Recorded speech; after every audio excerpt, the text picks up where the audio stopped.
So today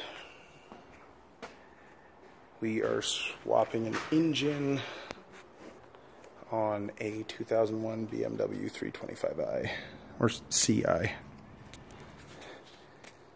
Bumper, headlights, radiator guard. So what's going to happen is I am going to continue removing the front clip. I will separate the transmission. I've already disconnected some of the cooling lines and drained the coolant.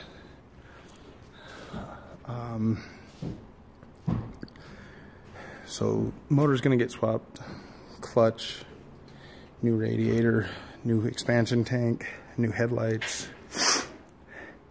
So pretty much after the front clip and all of this is out, then we'll disconnect the transmission and pull the whole engine forward after we take the power steering and the AC compressor off.